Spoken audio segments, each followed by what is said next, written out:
মাননীয় স্পিকার, আজকে আপনার যেই ধরনের অনুভূতি হচ্ছে আমার একই ধরনের অনুভূতি।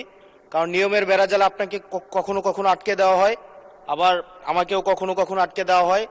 আসলে নিয়ম হচ্ছে অলওয়েজ রোলার্স যারা তাদের অনুসারী হচ্ছে নিয়মটা চলে।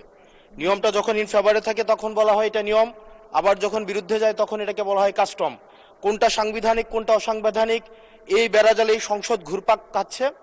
এর মাঝখানে যেহেতু দেবিদ্বার থেকে মানুষ আস্থা রেখে 1,72,000 মানুষ ভোট দিয়ে এই সংসদে পাঠিয়েছে, তাদের পক্ষে 1 মিনিট 18 সেকেন্ড কথা বলছি। আমার দেবিদ্বার থেকে চান্দিনার একটা রাস্তা আছে, যে রাস্তা দিয়ে 2 লক্ষ মানুষের যাতায়াত। মাননীয় স্পিকার, 2 লক্ষ মানুষের যাতায়াত হলেও এই রাস্তাটা মাত্র 12 ফিট, অর্থাৎ 2টা সিএনজি একসাথে 2টা ক্রস করতে পারে না। আমাদের ওখানে 11টা ইউনিয়নের মধ্য দিয়ে রাস্তাটা গিয়েছে।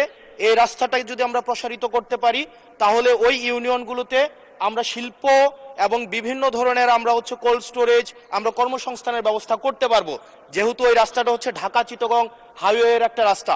এবং এই রাস্তাটা যদি আমরা প্রশস্ত করতে পারি তাহলে আমাদের কুমিল্লা থেকে, আমাদের ঢাকা থেকে যে সিলেটের যে যাতায়াত, সেই যাতায়াত হচ্ছে আমাদের 40 কিলোমিটারের মতো কমে যাবে। মাননীয় স্পিকার, সার্বিক দিক বিবেচনায় কর্মসংস্থান বৃদ্ধি এবং যোগাযোগ হচ্ছে আমাদের 40 কিলোমিটার কমানোর জন্য আমাদের কুমিল্লা, আমাদের দেবিদ্বার থেকে চান্দিনার যে রাস্তাটা আছে সেটা 12 ফিট আছে, এটাকে প্রশস্ত করে এটাকে হাইওয়ে করার জন্য মাননীয় স্পিকার আপনার মাধ্যমে সংশ্লিষ্ট মন্ত্রণালয়কে অনুরোধ জানাচ্ছি।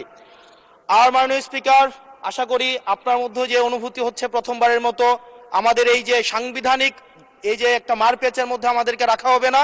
আমাদের ধন্যবাদ মাননীয় সদস্য।